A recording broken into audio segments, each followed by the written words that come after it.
आज हम बात करने वाले हैं स्वाट के बारे में। ये कहानी है एक डेंजरस क्रिमिनल की जो पकड़े जाने के बाद पूरे मीडिया के सामने कहता है कि अगर उसे जेल से कोई भी भगा दे तो वो उसे 10 करोड़ डॉलर्स देगा। ये बात हर जगह पे फैल जाती है। अब दुनिया के सारे खतरनाक क्रिमिनल्स उसे छुड़ाना चाहते हैं। तब इस आदमी को रोकने की जिम्मेदारी दी जाती है एक स्वाट टीम को। कहानी की शुरुआत होती है और हमारे सामने लॉस एंजलिस का दृश्य आता है। यहाँ पर हम पुलिस वालों को देखते हैं गोलियां चलाते हुए। अभी अभी कुछ गुंडों ने बैंक को लूटने की कोशिश की है। 2 गुंडे हैं बैंक के अंदर जिन लोगों ने सारे हॉस्टेजेस पर बंदूक तान करके रखा है और उनके बाकी साथी हैं बाहर जो पुलिस वालों पर अंधाधुंध गोलियां चला रहे हैं। ये लड़ाई ऐसे ही चलती जाती है।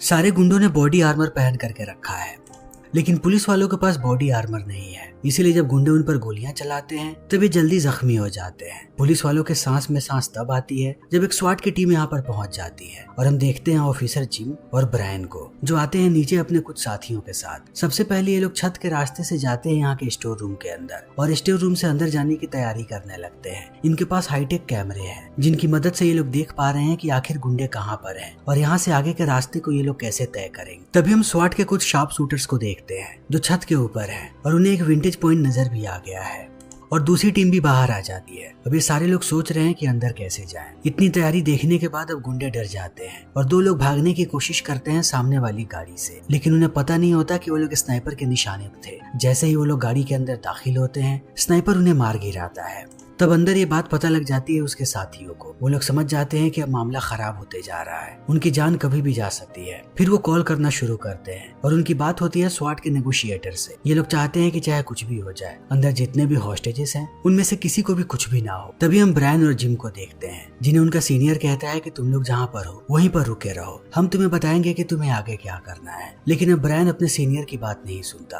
वो तुरंत आ जाता है नीचे। उसे जिम समझाता रहता है लेकिन जब ब्रायन नहीं मानता तब जिम भी आता है उसके पीछे पीछे। नीचे आने के बाद वो देखता है कि एक गुंडे ने पकड़ रखा है यहाँ की एक महिला को। वो बहुत ही ज्यादा गुस्से में है। सीसीटीवी में सारे लोग देख रहे हैं कि वो क्या करने पर तुला हुआ है। जब ब्रायन इस चीज को देखता है तब वो अपना मन बना लेता है कि उसे कैसे भी इस औरत की जान बचानी है वरना अगले कुछ क्षणों में वो मार गिराएगा उस महिला को। फिर वो गोली चलाता है। गोली पहले इस औरत के कंधे पे लगती है और पार होकर के गुंडे को लग जाती है और वहीं पर वो ढेर हो जाता है। तभी जिम मार गिराता है दूसरे रॉबर को। तब धीरे धीरे करके पुलिस वाले अंदर आना शुरू कर देते हैं। जब जिम जाता है उस औरत के पास तो देखता है कि औरत बुरी तरीके से घायल है। वो लोग जल्दी यहाँ पर एम्बुलेंस को बुलाते हैं। ब्रायन भी इस औरत की हालत देखने के बाद बहुत ही ज्यादा गुस्से में है। उसे अफसोस हो रहा है कि उसने पहले इस औरत पर गोली क्यों चलाई। ये बात हर जगह पे फैल जाती है। जैसे ही ये लोग अपने डिपार्टमेंट में वापस आते हैं इनका सीनियर इन्हें बुलाता है जिसका नाम है फुलर। वो कहता है कि आज तुम लोगों ने जो किया है उसकी वजह से तुम दोनों पर मुकदमा भी हो सकता है।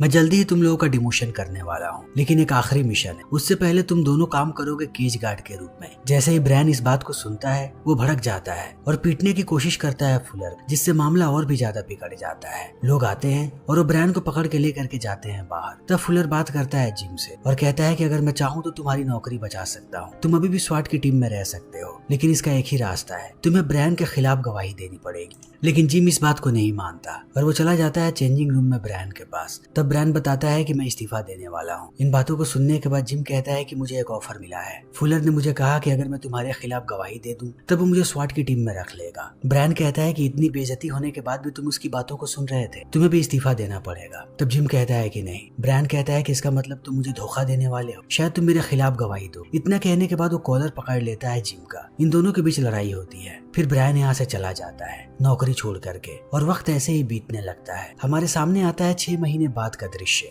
हम जिम को देखते हैं जो अभी भी डिपार्टमेंट में है और अपनी कड़ी ट्रेनिंग कर रहा है। वो ट्रेनिंग करता है और आकर के केज गार्ड की ड्यूटी करने लगता है। इसी बीच उसकी मुलाकात होती है सार्जेंट होंडो से, जो अपनी बंदूक देता है जिम को और कहता है कि इसे मॉडिफाई करके दिखाओ। तब जिम उसे चुटकियों में मॉडिफाई कर देता है। इस चीज को देखने के बाद होंडो बहुत खुश होता है। वो समझ जाता है कि जिम नहीं बना है केज गार्ड की ड्यूटी के लिए, वो बड़े मिशन में काम आ सकता है। तब होंडो जाता है सीनियर के पास और उससे बात करता है। कहता है कि क्या तुम आर्टिकल पढ़ रहे हो अखबार में आजकल क्या आ रहा है? हर जगह एलएपीडी की बदनामी हो रही है, मीडिया वाले हमारे पीछे लगे हुए हैं। मुझे समझ में नहीं आ रहा कि आखिर हमारा डिपार्टमेंट क्या कर रहा है। फिर इनके बीच बहस छिड़ जाती है। ये ऑफिसर होंडो से कहता है कि तुम्हें अपनी स्वाट की टीम में से कुछ लोगों को हटाना पड़ेगा, वो बिल्कुल भी काम के नहीं। तब होंडो मान जाता है और कहता है कि मैं उन्हें हटा तो दूंगा, लेकिन उसके बाद मैं ऐसे लोगों को रिक्रूट करूंगा जिन्हें मैं जानता हूँ। वो सारा का सारा डिसीजन मेरा होगा। तब ये ऑफिसर भी मान जाता है। वहीं दूसरी तरफ हम देखते हैं जिम को, जो काम करने के बाद वापस जाता है अपने घर। तब उसे पता लगता है कि उसकी गर्लफ्रेंड उसे छोड़ करके जा रही है। अब उसे भी पता लग गया है कि जिम का डिमोशन हो गया, इसीलिए वो उसे छोड़ रही है। जाते समय वो उसे किस करने की कोशिश करती है, लेकिन अब जिम बिल्कुल भी उसमें इंटरेस्टेड नहीं है। कहता है कि तुम यहाँ से जा सकते। तब वो लड़की निकल जाती है और अगले दिन जिम वापस आ जाता है काम पर आने के बाद वो अपने साथी को बता रहा होता है कि उसने एक नई डिवाइस बनाई। यह हथियार इतना स्ट्रॉन्ग है कि वो किसी भी दीवार को आर पार कर सकता है और बड़ी से बड़ी चीज को भी काट सकता है।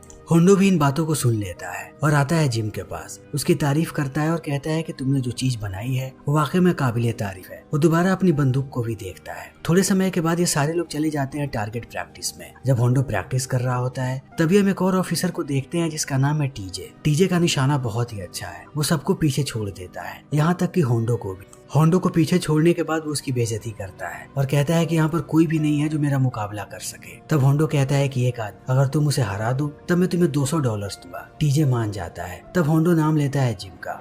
टीजे और जिम के बीच मुकाबला शुरू हो जाता है। इन दोनों का निशाना कमाल का है, लेकिन जिम जीत जाता है क्योंकि उसका निशाना सबसे बेहतर है। इस चीज को देखने के बाद सारे लोग आश्चर्यचकित रह जाते हैं। सिर्फ होंडो शांत होता है क्योंकि उसे पहले से पता था कि जिम बहुत ही काबिल है। तभी दूसरी तरफ हम एलेक्स नाम के आदमी को देखते हैं जो एक फ्रेंच गैंगस्टर है। वो जैसे ही LAPD में लैंड करता है, एयरपोर्ट पर ही सिक्योरिटी वाले उसे पकड़ लेते हैं क्योंकि उसके पास एक चाकू है। मगर एलेक्स बहाना बनाता है और आ जाता है बाहर आते ही उसके लोग उसे पिक करते हैं। तभी रात में एलेक्स जाता है एक रेस्टोरेंट में। तब हमें पता लगता है कि एलेक्स यहाँ पर अपने अंकल से मिलने आया है। आज उसका बर्थडे है, इसीलिए वो सरप्राइज देने आया है। जब एलेक्स के अंकल उसे देखते हैं तो बहुत खुश होते हैं। ये सारे लोग बैठ करके टेबल पर डिनर करने लगते हैं। तब एलेक्स अपना चाकू निकालता है और बातों ही बातों में कहता है कि हमें पता है कि आप क्या कर रहे हैं। आप हमारे परिवार से दूर रहते हैं और हमारे सारे पैसों को धीरे धीरे करके चुरा रहे हैं, इसीलिए इन सारी चीजों को ठीक करने के लिए मैं यहाँ पर आया हूँ। इतना कहने के बाद वो चाकू से गला काट देता है अपने अंकल का। वो अपने अंकल को मारने के लिए ही चाकू लेकर के आया था ताकि परिवार का बदला पूरा कर सके। अपने अंकल को मारने के बाद वो बाहर निकलता है और उसकी ही गाड़ी में बैठ करके जाने लगता है। थोड़ी दूर जाने के बाद उसे एहसास होता है कि कुछ पुलिस वाले उसका पीछा कर रहे हैं और थोड़ी देर के बाद पुलिस वाले उसकी गाड़ी को रुकवा भी देते हैं और एलेक्स को बताते हैं कि ये गाड़ी उसके अंकल के नाम पर रजिस्टर है, जिसके खिलाफ इनके पास अरेस्ट वारंट था। तब एलेक्स इन सबको घूस देने की कोशिश करता है, लेकिन ये पुलिस वाले उसके चाल में नहीं फंसते और एलेक्स को अरेस्ट कर लिया जाता है। तभी अगले दिन हम होंडो को देखते हैं जो जाता है जिम के पास और कहता है कि मैं चाहता हूँ कि आज का पूरा दिन तुम मेरे साथ काम करो। होंडो जिम को अपने साथ इसलिए रख रहा है ताकि वो जान सके कि जिम में कितना पोटेंशियल है। अगर उसमें पोटेंशियल हुआ तभी वो उसे अपनी टीम में रखेगा।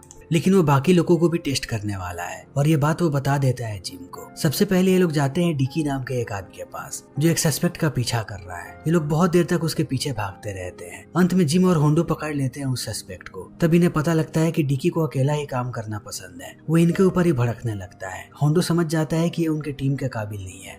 फिर वो जाते हैं एक दूसरे ऑफिसर के पास। थोड़ी देर जब वो लोग उससे बात करते हैं तब उन्हें एहसास होता है कि इसका माइंडसेट ही अलग है, ये इनकी टीम में कभी भी फिट नहीं हो पाएगा। तब ये लोग दोबारा आगे निकल जाते हैं और पहुंचते हैं क्रिस नाम के एक मेट्रो ऑफिसर के पास। सबका मानना है कि क्रिस में बहुत ही ज्यादा पोटेंशियल है। वो बार बार स्वाट के लिए अप्लाई भी करता है, लेकिन जितने भी लोगों को उसने पकड़ा था उनके बयान को पढ़ने के बाद हमेशा ही इसे रिजेक्ट कर दिया जाता है। तब पूरी सच्चाई पता लगाने के लिए होंडो जाता है क्रिस के पार्टनर के पास और वहाँ से पहुँचता है क्रिस के पास। तब होंडो को एक और सच्चाई पता लगती है। क्रिस एक लड़की है, उसका पूरा नाम है क्रिस्टीना, लेकिन सारे उसे क्रिस कह के बुलाते हैं। वो ज्यादातर लड़कों की धुलाई करती है। इसी क्रिस्टीना का मानना है कि अब तक उसे स्वाट टीम में इसीलिए नहीं लिया गया क्योंकि वो लड़की है और जितने भी लोगों को उसने पकड़ा था और उसके खिलाफ जितने भी लोगों ने गवाही दी है वो सारे के सारे मेल हैं। उन्हें बात अभी तक नहीं पची कि एक लड़की ने उनकी धुलाई की और इसी कारण की वजह से अभी तक वो स्वाट की टीम में नहीं है। इन बातों को सुनने के बाद होंडो प्रभावित होता है और रख लेता है क्रिस को अपनी टीम में। तब ये लोग पहुंच जाते हैं वापस अपने डिपार्टमेंट और होंडो बात करना शुरू करता है जिम से। अब एक आखिरी जगह बची हुई है। जिम चाहता है कि वो उस जगह पे फिट आ जाए। होंडो उससे बहुत सारे सवाल पूछता है और कहता है कि क्या तुमने ब्रांड को धोखा दिया था। जिम कहता है कि नहीं, अगर मैंने उसे धोखा दिया होता तो आज मैं स्वाट में होता। मुझे फुलर ने ऑफर तो दिया था लेकिन मैंने रिजेक्ट कर दिया। इन बातों को सुनने के बाद होंडो उसे आखिरी जगह दे देता है। जैसे ही फुलर को ये बात पता लगती है वो होंडो को कहता है कि तुम गलत कर रहे हो, तुम्हारी पूरी टीम ठीक है लेकिन उसमें बस 2 ही लोग गलत है, वो है क्रिस और जिम।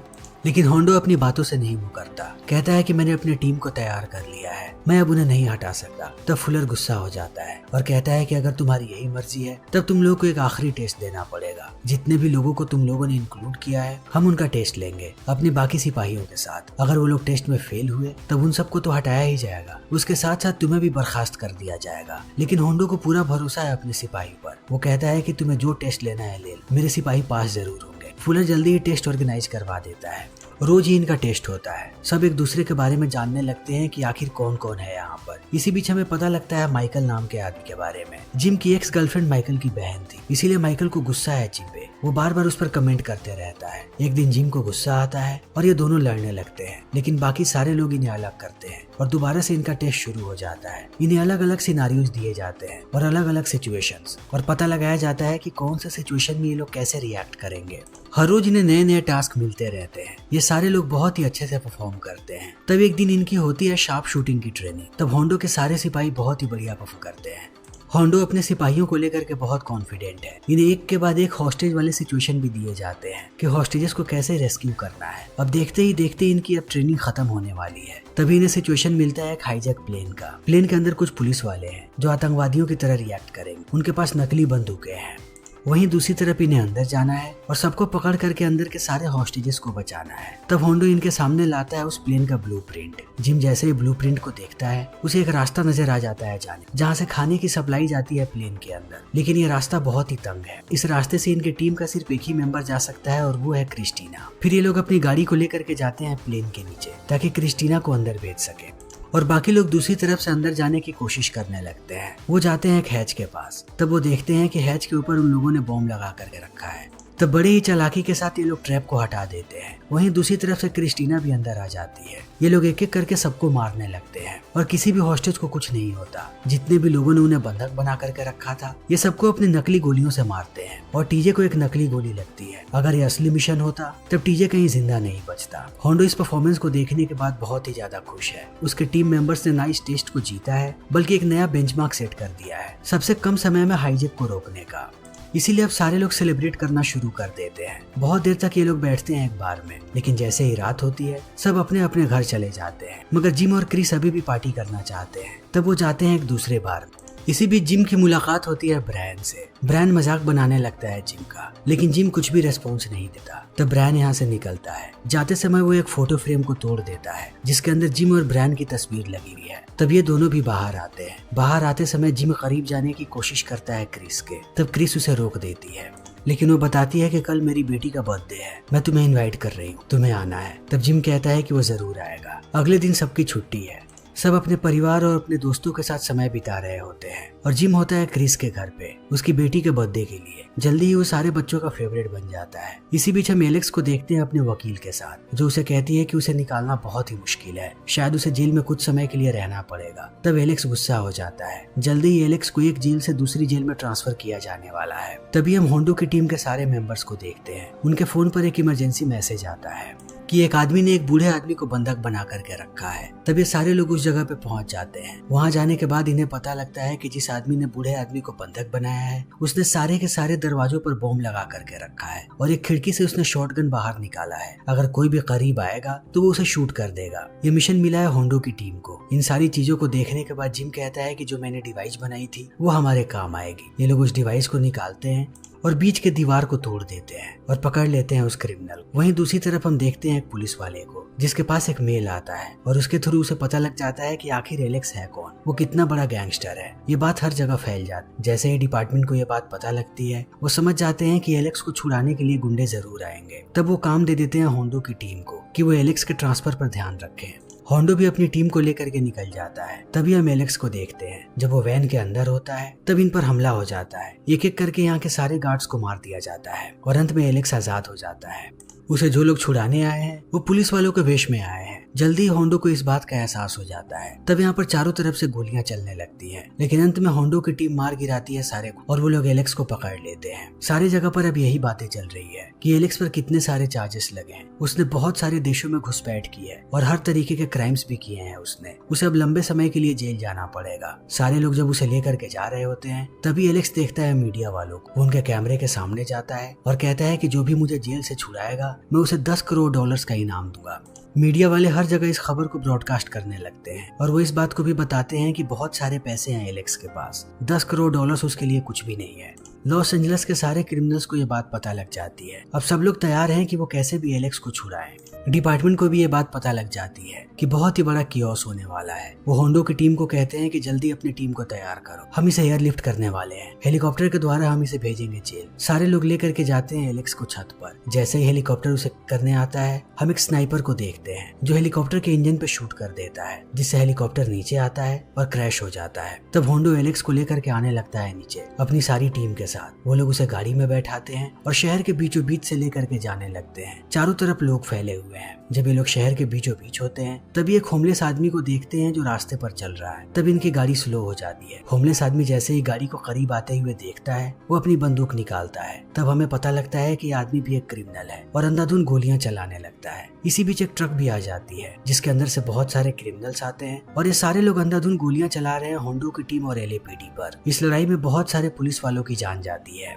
सबको मारने के बाद क्रिमिनल्स जैसे ही कार के पास आते हैं, उन्हें पता लगता है कि पुलिस वालों ने इन्हें चकमा दिया है। कार के अंदर एलेक्स नहीं है बल्कि उसका स्टैचू है। इसी बीच हम होंडो को देखते हैं जो एलेक्स को लेकर के किसी और ही रास्ते से जा रहा है। ये लोग जल्दी उसे लेकर के पहुंच जाएंगे जेल के पास। इस रास्ते के बारे में किसी को भनक तक नहीं लगी है, लेकिन एलेक्स बार बार रास्ते में सबको घूस देने की कोशिश करता है कि वो किसी को भी अपने जाल में फंसा ले, लेकिन ये लोग उसकी जाल में नहीं फंसते। लेकिन जैसे ही इनकी गाड़ी रेड लाइट पे रुकती है, टीजे इन पर बंदूक तान देता है। तब सबको एहसास होता है कि टीजे ने एलेक्स के ऑफर को मान लिया है, इसीलिए वो उसे भगा देगा। तभी हम देखते हैं कि यहाँ पर ब्रायन भी आ जाता है। ब्रायन और टीजे मिले हुए हैं। ये लोग इन पर बंदूक तानते हैं और इनके एक साथी को मार गिराते हैं। फिर होंडो और जिम को बांधते हैं और एलेक्स को सबवे के रास्ते से लेकर के भागने लगते हैं। तब थोड़ी देर के बाद यहाँ पर दूसरी यूनिट आती है पुलिस वालों की। तब वो लोग होंडो और जिम को आजाद कर देते हैं और ये लोग भागने लगते हैं सबवे के अंदर। होंडो क्रिस और उसके साथ एक और साथी को भेजता है अगले स्टेशन पर कि अगर ब्रायन एलेक्स को लेकर के वहां पर जाए तब ये लोग उसे पकड़ ले। ऐसे ही ये लोग रेलवे ट्रैक पर भागने लगते हैं और दूसरी तरफ क्रिस है अपने साथी के साथ। क्रिस बताती है कि यहाँ पर मेट्रो के आने का टाइम हो गया है, लेकिन अभी तक मेट्रो नहीं आया। जिम समझ जाता है कि उन लोगों ने मेट्रो को रास्ते में ही रोक लिया है। तब ये लोग और भी तेजी से भागने लगते हैं और रास्ते में इन्हें मेट्रो दिख भी जाता है। जैसे ही ये लोग अंदर जाते हैं, इन्हें पता लगता है कि वो लोग टनल के रास्ते भागे हैं। तब ये लोग भी टनल में कूद जाते हैं। अंदर जाते ही इनका कनेक्शन कट जाता है। अब डिपार्टमेंट से इनका कोई भी कनेक्शन नहीं। तभी हम फुलर को देखते हैं। फुलर को जैसे ही पता लगता है कि टीजे ने गद्दारी की है, उसे अब पूरे के पूरे डिपार्टमेंट पर शक होने लगता है कि शायद पूरा का पूरा डिपार्टमेंट मिला हुआ है एलेक्स के साथ। तब वो पूरे लॉ इन्फोर्समेंट को इत्तला कर देता है कि सारे लोग उसी डायरेक्शन में जाएं। इसी बीच हम एलेक्स और ब्रायन को देखते हैं। एलेक्स रास्ते में जाल बिछा रहा है ताकि उनके पीछे अगर कोई भी आए तब उनकी मौत हो जाए। टीजे को शुरू में ये प्लान पसंद नहीं आता, लेकिन फिर भी ये लोग जाल बिछा देते हैं। तभी हम होंडो की टीम को देखते हैं। सारे लोग एक साथ आ चुके हैं, क्रिस और डेकी भी। जब ये लोग आगे बढ़ रहे होते हैं तब डेकी उनके जाल में फंसने ही वाला होता है। तभी उसे जिम रोक देता है और उठा लेता है उस बॉम्ब। तभी हम ब्रायन को देखते हैं। जब वो लोग बाहर निकल रहे होते हैं तब वो टनल का दरवाजा बंद कर देते हैं ताकि कोई भी यहाँ से बाहर ना आ सके। लेकिन जिम जैसे इस दरवाजे के पास आता है, वो उनके ही बॉम्ब से दरवाजे को उड़ा देता है। तब सारे लोग बाहर आ जाते हैं। बाहर आते ही इनका नेटवर्क भी आ जाता है। तब होंडो कांटेक्ट करता है फुलर से। अब फुलर को भरोसा हो चुका है होंडो पर। वो होंडो को कहता है कि तुम लोग आ जाओ, मैं बाकी टीम को वहाँ पर भेज रहा हूँ। लेकिन होंडो फुलर की बात नहीं सुनता। वो लोग एक गाड़ी लेते हैं और आगे बढ़ने लगते हैं ताकि एयरपोर्ट की तरफ जा सके। इसी बीच क्रिस देखती है कि एक प्राइवेट जेट इधर ही आ रहा है। इन चीजों को देखने के बाद जिम कहता है कि वो लोग एयरपोर्ट नहीं जा रहे हैं, इस प्राइवेट जेट से ही वो लोग यहाँ से भागे। प्राइवेट जेट यहाँ पर सिर्फ एक ही जगह पे लैंड हो सकता है और वो है आगे का पुल। तब ये लोग जाते हैं पुल पर। उस जेट का पायलट मिला हुआ है ब्रायन के साथ और जेट के मालिक को पता भी नहीं है कि वो लोग कहाँ पर लैंडिंग कर रहे हैं। वो इमरजेंसी लैंडिंग कर देता है ब्रिज के ऊपर। तब ब्रायन जाता है अंदर और जो जेट के मालिक है वो उन्हें ही बंधक बना लेता है। तब तक एलेक्स अब अंदर आ चुका है। ये लोग टेक ऑफ की तैयारी कर रहे हैं, लेकिन सामने ही हम देखते हैं होंडो की टीम। ये सारे लोग अंधाधुंध गोलियां चला रहे हैं अब जेट पर। ये गोलीबारी बहुत देर तक होती है। अंत में होंडो जेट के इंजन पर वार करता है, जिससे प्लेन टेक ऑफ नहीं हो पाता। इस चीज को देखने के बाद अब ब्रायन बहुत ही ज्यादा गुस्से में है। वो बाहर आता है और सब पर गोलियां चलाता है। ये लोग भी उन पर गोलियां चला रहे हैं। इसी बीच एक गोली आकर के लग जाती है क्रिस के कंधे में। तब एलेक्स इस चीज का फायदा उठाता है और भागने लगता है, लेकिन डेकी उसके पीछे है। थोड़ी देर के बाद वो उसे पकड़ लेता है। तभी हम ब्रायन को देखते हैं जिसने एक औरत को बंधक बना करके रखा है और उसकी आड़ में वो नीचे कूद करके भाग जाता है पुल से। तब वहाँ पर जाता है जिम, वो भी जाने लगता है नीचे की तरफ। तभी हम होंडो को देखते हैं जो जाता है जेट के अंदर, जहाँ पर उसे टीजे मिलता है जो घायल है। तब होंडो उसे कहता है कि तुम्हें पता है तुम्हारे साथ क्या होने वाला है। तुमने अपने पूरे डिपार्टमेंट को धोखा दिया है और तुम्हारी वजह से तुम्हारा साथी मारा गया।